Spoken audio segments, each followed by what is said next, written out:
afternoon, everyone. Appreciate you coming. Get started here. Once Ryan puts his recorder up. Ryan, started with Coach Harbaugh. Yeah. So I'm not going to make any comments about where things stand with the ongoing circumstances because we have a hearing on Friday. The support of President Ono, the Board of Regents, Board Manual is greatly appreciated, as is the tremendous support of our alumni fan base towards our incredible football team. There is already so much to be thankful for. Who's got it better than us, is what we like to say. Nobody. Very proud of our players. Sharon, Coach Herb, the entire staff, the way that they handled the situation with flying colors, man. Players that just played their hearts out. It's a team full of leaders, a team that's connected, committed, and as we've talked about many times, plays for each other, very unselfish. And finally, the whole world is seeing what I get to see every single day. Players that play their hearts out. They're talented, resilient, great guys, and they play their hearts out together. Undefeated this season, 10-0. They won 26 regular season games. 10 straight road wins, best in program history since 1945 and 1948. And no one cares who gets the credit, and they're always happy for the other guy's success. Did a great job blocking out the noise, both outside the stadium and inside. Means so much, the incredible things that our team has accomplished, giving it their very best, competing, enjoying, and triumphant. And the things that they all said, personally, Coach Moore, the players said, and my daughter Grace, what she wrote, just so special. I'm going to remember that until the day they throw dirt over top of me. And the program, sitting at 999 wins, chance for 1,000 this Saturday. It's in our wildest dreams. That's what we hoped for. That's what we worked for, was that we'd have a chance to play in our 11th game this season, a chance to get that 1,000. And just really want to shout out the Green Bay Packers, most wins in NFL history, 793, the most wins in high school football. Valdosta, Georgia, 951. And Michigan Wolverines, 999. No one has won more. Nobody. And I want to thank especially everyone who has put on the winged helmet, all those that have contributed and those that have supported their efforts, and the current support, as I mentioned before, it's monumental. It motivates us to find extra work to do, keep a one-track mind, and get keener, finer, and more alert. Get the job done. Very proud of our football team. I'm going to start on the left with Chris.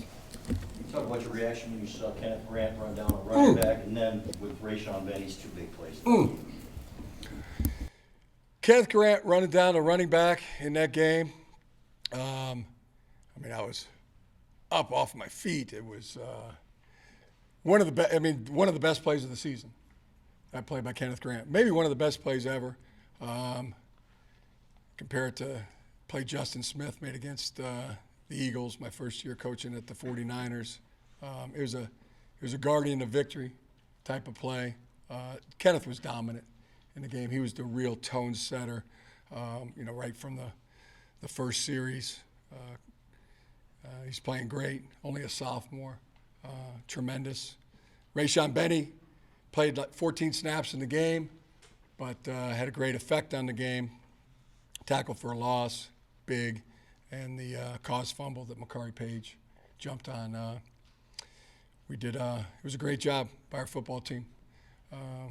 We capitalized on their mistakes, jumped on them, and and then really there's another game where we don't turn the ball over. I don't know what our record is now since 2015, but we don't turn the ball over. It's undefeated, and it's probably close to 50-0 when we don't turn the ball over. So great job, and there's so many opportunities, but just holding on to the ball. Blake Corum, incredible game. Jake Thaw, there were some punts. He made every right decision back there as a punt returner.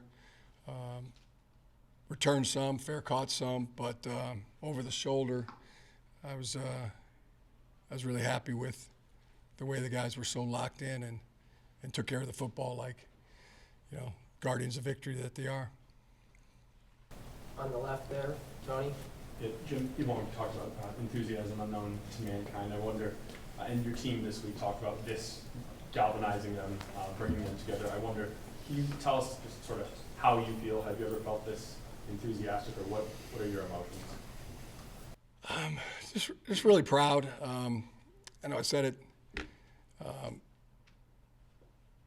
first team meeting, and I know I talked about it here. Moses had 90 leaders. How many do we need? Answer was we need more than 90, and we've got that. We've got a team full of leaders, future leaders, that have already been galvanized. They're really already on a mission. The mission last year was a happy mission. This year has been even more than the wins. It's a mission of faith. It's a mission of speaking truth to power. It's a mission of playing for each other as a band of brothers. It's a mission, and I see our guys, and they're strong. They're walking upright and innocent, and just taking care of business. The one-track mind. I'm so thankful for that our team has been. That's resonated so much. Just wake up, take care of business, go to sleep, wake up the next day, take care of business again. On the left, Rod.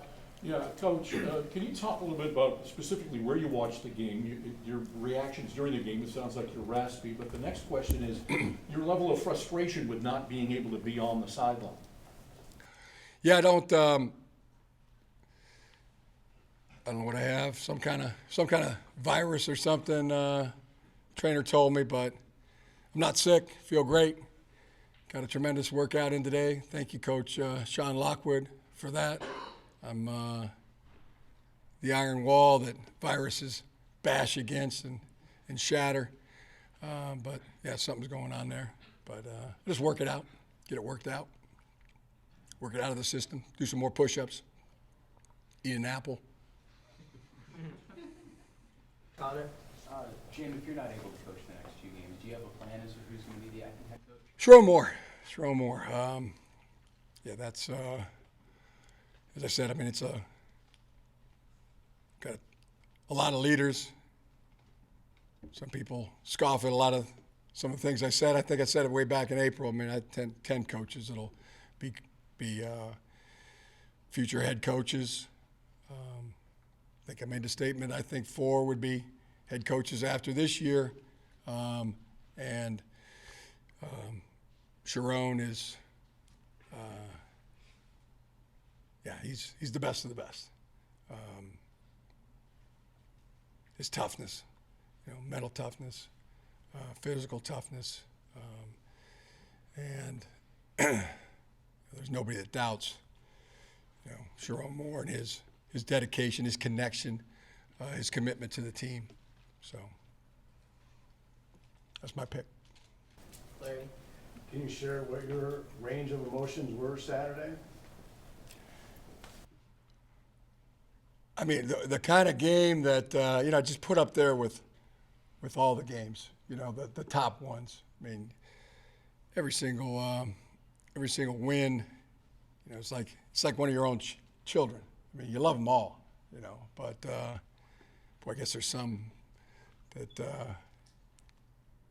just so proud of, and that's one of the top five at least.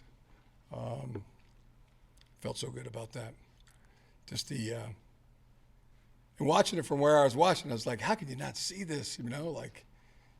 These players. I mean, Blake Corum with the nose bloodied, and the emotion of the team, the perseverance, and then just the stalwartness of these guys. I mean, yeah, watching, I would have to say, everybody. It's got to be America's team. It's got to be America's team. America loves a team that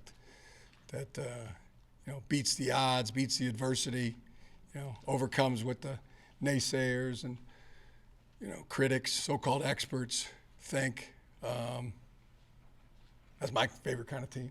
And yeah, watching it from that view on the television, it was finally people get to see what I see every day, in these players and these coaches. Back right, Aaron. Jim, decision aside, what did you think about being informed by the Big Ten on Friday afternoon? I'm going to talk on Friday. Just looking for that opportunity.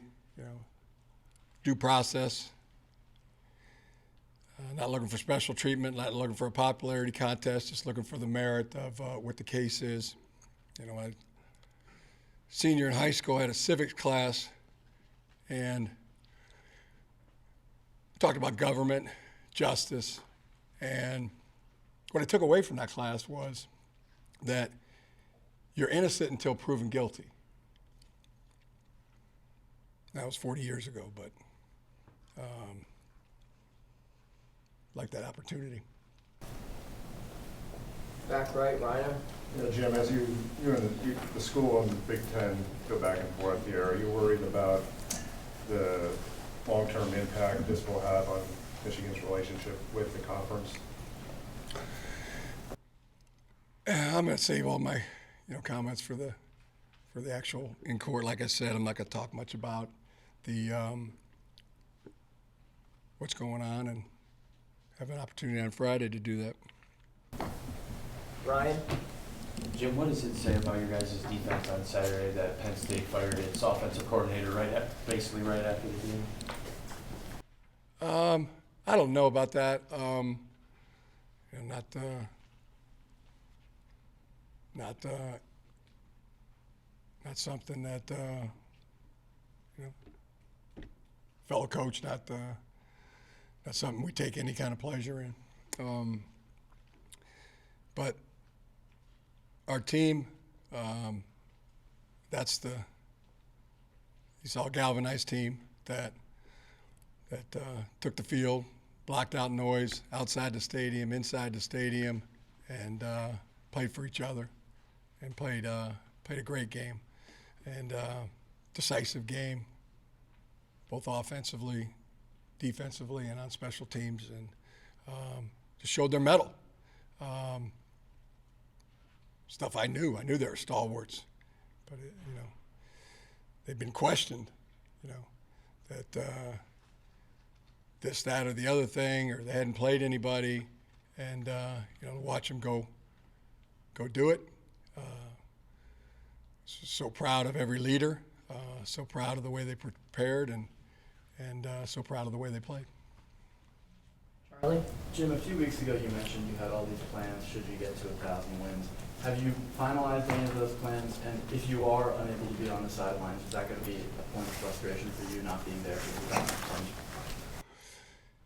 Yeah, I think you don't really get me too much. I don't think anybody really does, but whatever the emotion is, whether it's name an emotion,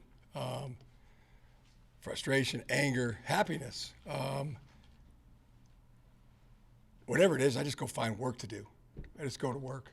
That's I find something extra to do, and when I do that, then I find that it clears my mind, cleanses my soul, and a lot of times, the perfect thing comes to you, what to do, how to do it. Not every time, but a lot of the time. And then when you're done, you've accomplished something. You got something done.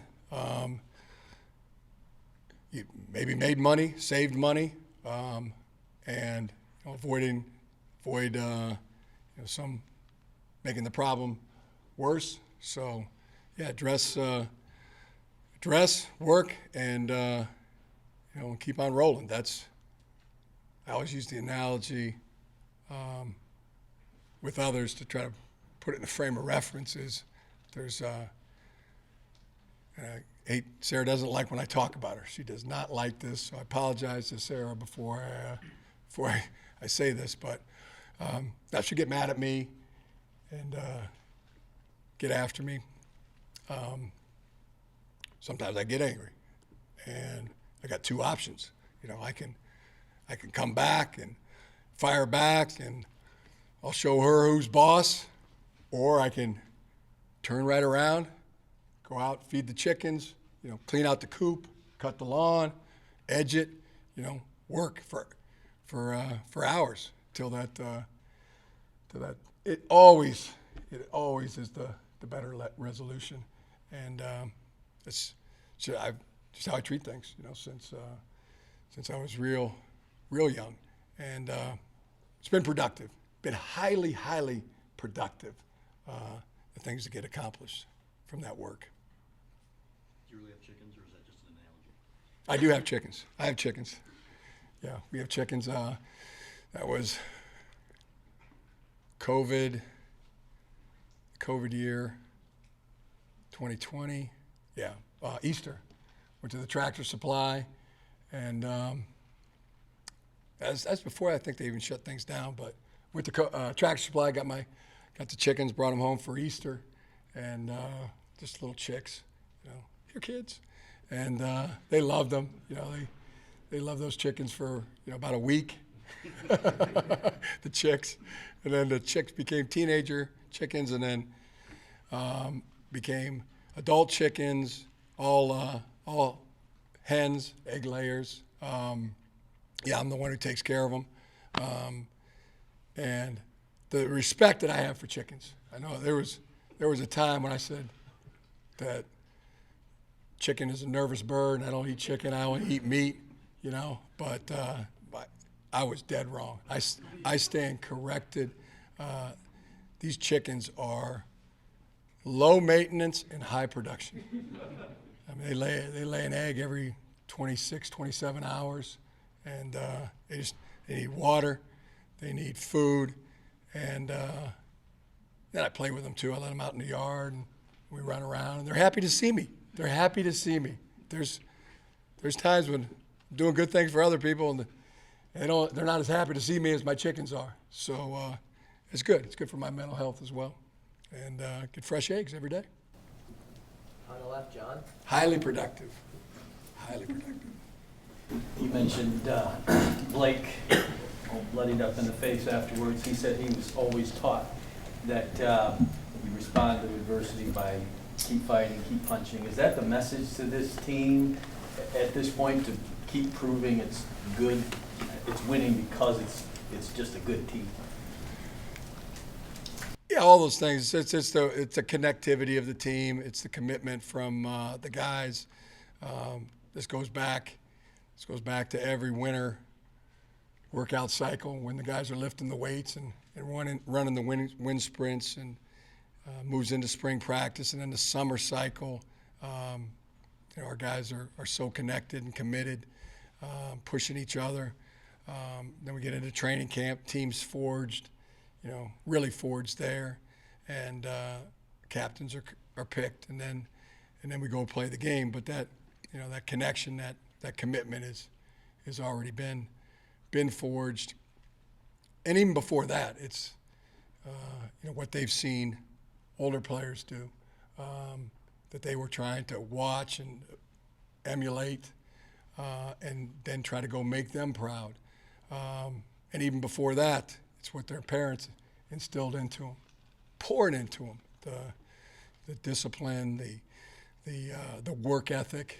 You could bet James Corum poured that into Blake Corum when Blake was out working in the yard and tending to some of their animals. And no coincidence, he's up what time the great ones get up. He's up around 4:35 in the morning, and he's working by 6. Still doing that to this day. So all those things, it's just all part of the stew. Got time for about 4 more questions. We got Dan, Austin, John, and then Angelique. So Dan. Just wanted to clarify, when you say speak on Friday, you're going to speak at the hearing and state your case in front of the judge, is that what you mean? I don't know exactly. How it's going to go. I'm going to be able to go, though. I don't know if I'm going to be. That's not my dance floor. I'm not I'm not an attorney. Always wanted to be.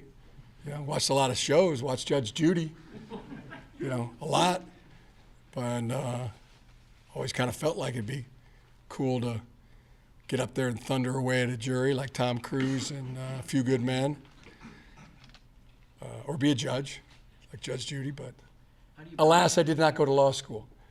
So this will be the first time I've ever really been in this situation. So was a court reporter for KB one time, but first time being kind of in there, not right there instead of just watching. How do you balance preparing for that and getting the team ready for Saturday? Oh, it'd be a one-track mind. Getting ready for Saturday, getting ready for the game, coaching the team, getting them prepared up. So I didn't get any thought about, I